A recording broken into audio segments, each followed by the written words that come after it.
ሰላም ክብራትና ክብራን ያውራ ክሊክ ቤተሰቦች ዛሬም አጠር ባለ ወሳኝ ቪዲዮ መጥቻለሁ። በዛሬ አጭር ቪዲዮአችን የምናየው ለዩቲዩባችን ወይም ለጂሜላችን የምንጠቀመው ፓስዋርድ ቢጠፋብን ባናቀው ብንረሳው እንዴት ነው ማግኘት የምንችለው ወይም እንዴት ነው ማስተካከል የምንችለው የሚለውን እናያለን።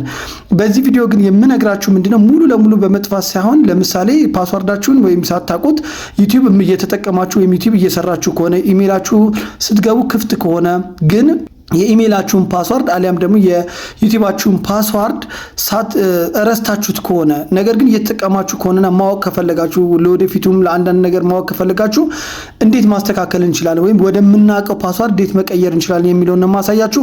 መልካም ቆይታ።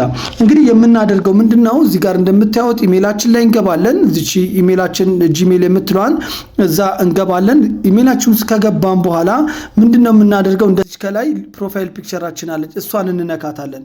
እሷን ከነካናት በኋላ ምንድነው እዚህ ጋር እንደምታዩት ማኔጅ ምን የሚላለ ማኔጅ ዩር ጉግል አካውንት የሚላለ ማኔጅ ዩር ጉግል አካውንት የሚለውን እንነካለን።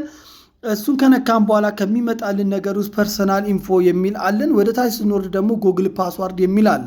ስለዚህ ጉግል ፓስዋርድ የሚለውን ስንነካው ምን እናገኛለን?